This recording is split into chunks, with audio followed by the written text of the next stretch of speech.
Big boss హౌస్‌లో తొలివారమే రచ్చ మొదలైంది. వచ్చిన మొదటి రోజే శత్రువులు మాదిరి గొడవలు పడుతూ హైలైట్ అయ్యే ప్రయత్నం చేస్తున్నారు. చిన్న చిన్న విషయాలకే చిల్లర గొడవలు పడుతున్నారు. బిగ్ బాస్‌లో హైలైట్ అంటే నామినేషన్స్ ప్రక్రియే. సీజన్ 8 తొలి నామినేషన్స్ వాడివేడిగా సాగింది.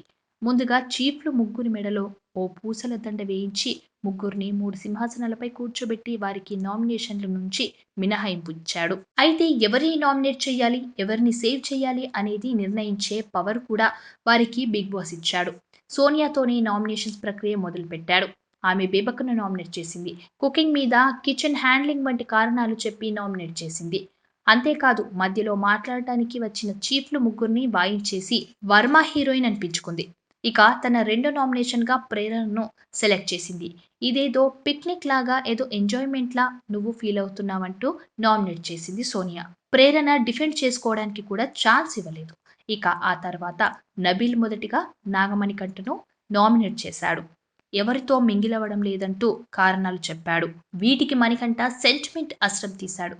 ఇక మరో నామినేషన్‌గా బేబక్కను సెలెక్ట్ చేశాడు. వీరిద్దరిలో నాగమణికంటను నామినేట్ చేసి బేబక్కను యష్మి సేవ్ చేసింది. ఇక తర్వాత శేఖర్ భాషకు అవకాశం రాగా నాగమణికంటను నామినేట్ చేశాడు. తర్వాత బేబక్కను నామినేట్ చేశాడు. కిచెన్‌లో వంట గురించి కారణం చెప్పాడు. ఈ సందర్భంగా పృథ్వీతోనూ శేఖర్ భాష గొడవ పడ్డారు. ఇక శేఖర్ నామినేట్ చేసి మణికంఠ, బేబక్కల్లో మణికంఠను సెలెక్ట్ చేసి బేబక్కను చీఫ్ నైనిగా సేవ్ చేసింది. ఇక బేబక్క వంతు రాగా ముందుగా పృథ్వీని నామినేట్ చేసింది. ఫుడ్ ఎంజాయ్ చేస్తున్నారు కానీ హెల్ప్ చేయడం లేదని రీజన్ చెప్పింది.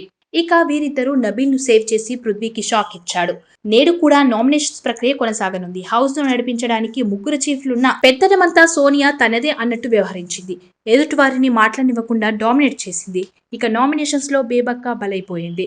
ఆమెతో పాటు మణికంఠ కూడా నామినేషన్‌లో టార్గెట్ అయ్యాడు. సబ్స్క్రైబ్ చేయండి. Please do subscribe to please like, share and subscribe to top Telugu TV. Top Telugu TV.